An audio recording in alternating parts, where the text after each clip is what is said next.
हाँ, तो आज मैं आपको चैप्टर नंबर 5 जो कि 10th क्लास का अरिथमेटिक प्रोग्रेशन है उसके सारे फॉर्मूला समझाऊंगा।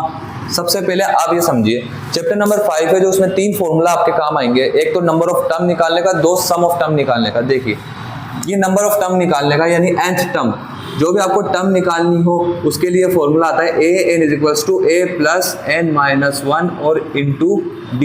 ये फॉर्मूला टर्म निकालने का, कोई भी nth टर्म मतलब जो भी 11th term, 12th term, 13th term, कोई भी टर्म दे रखी हो उसमें ये निकालना है फॉर्मूला, इसी फॉर्मूले से निकलेगी। दूसरी बात क्या हो गई, इससे ना कोई मिसिंग लेटर भी आप फाइंड कर सकते हो। कैसे?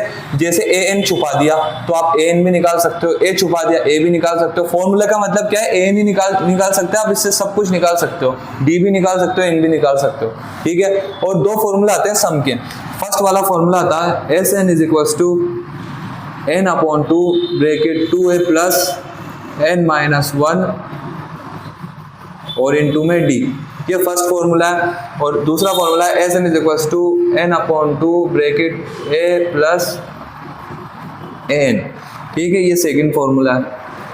देखिए, इन फॉर्मूले में फर्क ये होता है, जैसे मान लो क्वेश्चन में आपको इसके मेथड दिया हो, मतलब आपको d दिया हुआ हो, ठीक है, आपको n दे रखा हो, आपको a दे रखा हो, तो आप ये वाला फॉर्मूला लगाओगे। ठीक है। लेकिन मान लो आपको an दे रखा हो तो आप ये सेकंड वाला फॉर्मूला लगाओगे। फॉर्मूला अकॉर्डिंग देखना पड़ेगा, दोनों से एक ही आंसर आता है, दोनों से एक ही चीजें निकलेंगी, लेकिन आपको फॉर्मूला देखना पड़ेगा। तो तीनों फॉर्मूले अरिथमेटिक प्रोग्रेशन में काम आते हैं।